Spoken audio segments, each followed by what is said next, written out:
நீங்கள் பார்த்து கொண்டிருப்பது உஸ்தாத் மதுரை முஜாஹித் மனம் கவரும் சொற்பொழிவு. இது மார்க்கம் மற்றும் சமுதாயத்திற்கான குரல். அன்பார்ந்த முஸ்லிம் சமுதாய வாக்காளர் பெருமக்களே, இன்னும் 2 தினங்களில் தமிழகத்தின் சட்டமன்ற தேர்தல் நடைபெற உள்ளது.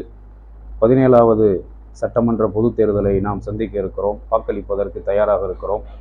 முஸ்லிம் சமுதாயத்தில் உள்ள ஒவ்வொரு வாக்காளரும் மதவாத பாஜக கட்சியை ஆதரிப்பதும், மதவாத பாஜக கட்சி எந்த கட்சியோடு கூட்டணி வைத்திருக்கிறதோ அந்த கூட்டணி கட்சிக்கு வாக்களிப்பதும் முஸ்லிம் சமூகத்திற்கு நாம் இழைக்கும் துரோகம் என்பதை நீங்கள் புரிந்து கொள்ள கடமைப்பட்டிருக்கிறீர்கள். இந்தியாவில் வாழக்கூடிய முஸ்லிம் சமூகம் மதவாத RSS, மதவாத பாஜகவால், RSS போன்ற சங்பரிவார் கும்பல்களால் பெரும் அநீதிகளையும் அக்கிரமங்களையும் அநியாயங்களையும் சந்தித்திருக்கிறது. முஸ்லிம் சமுதாயத்திற்கு RSS இழைத்த கொடுமைகள் 100 ஆண்டுகளாக 1-2 அல்ல, இன்னும் அநீதிக்கு முஸ்லிம் சமூகம் இந்தியாவில் RSS மதவாத கும்பல்களால் ஆளாக்கப்பட்டு கொண்டு இருக்கிறது. காஷ்மீர் சிறுமி ஆசிபா வழக்கு நினைவிருக்கிறதா உங்களுக்கெல்லாம்? கடந்த 2018ஆம் ஆண்டு கோயில் கருவறையில் வைத்து கொடூரமாக அநீதியான முறையில் படுகொலை செய்யப்பட்டு, பாலியல் வன்புணர்வு செய்யப்பட்டு படுகொலை செய்யப்பட்ட அந்த வழக்கு என்ன ஆனது என்று நம் எல்லோருக்குமே தெரியாத ஒரு நிலையாக இருக்கிறது.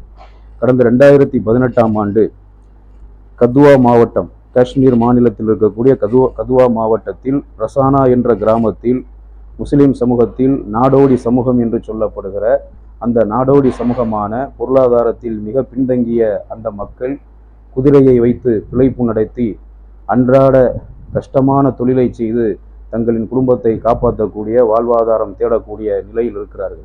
முஸ்லிம் சமூகத்தின் மீதுள்ள கோபத்தின் காரணமாக, குறிப்பாக அந்த நாடோடி மக்களின் மீதுள்ள வெறியின் காரணமாக 8 கயவர்கள் சேர்ந்து காஷ்மீர் சிறுமி ஆசிபாவை அநியாயமான முறையில் படுகொலை செய்தார்கள். கதுவா மாவட்டம் ரசானா கிராமத்தில் தனது குதிரையை மேய்ப்பதற்காக சென்ற காஷ்மீர் சிறுமி, தன்னுடைய குதிரையை தேடி சென்ற அந்த சிறுமியை வீடு திரும்பவில்லை. சில நாட்கள் கழித்து அந்த சிறுமி 8 வயது பச்சிளம் குழந்தை சடலமாக மீட்கப்படுகிறார்.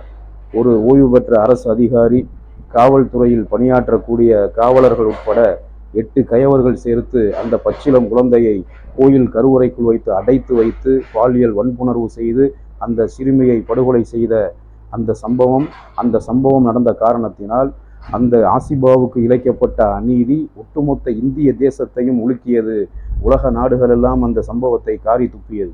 எப்படி 1992ஆம் வருடம் பாபர் பள்ளிவாசல் அயோத்தியிலே இடிக்கப்படும் போது இந்தியா கலங்கி நின்றதோ, அதே போன்று ஆசிபாவுக்கு இழைக்கப்பட்ட அநீதியின் போதும் இந்தியா கலங்கி நின்றது. அந்த 8 கயவர்களுக்கும் ஆதரவாக மதவாத RSS பாஜக ஆதரவாக நின்றது.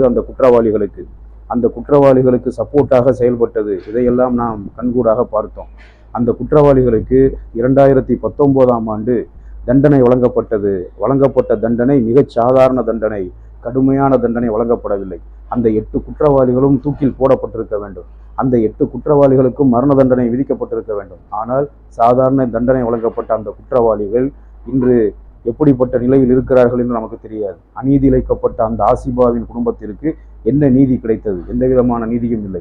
ஒரு ஆசிபா அல்ல, எத்தனையோ முஸ்லிம்கள் மதவாத RSS காரர்களால், பாஜக அரசால் பாதிக்கப்படுகிறார்கள். அடக்குமுறைக்கும் அநீதிக்கும் ஆளாக்கப்படுகிறார்கள். அப்படிப்பட்ட மதவாத பாஜக தமிழகத்தில் காலூண்டக்கூடாது. மதவாத பாஜக ஒரு இடத்தில் கூட வெற்றி பெறக்கூடாது. 27 தொகுதிகளிலும் அவர்கள் டெபாசிட் இழக்க வேண்டும்.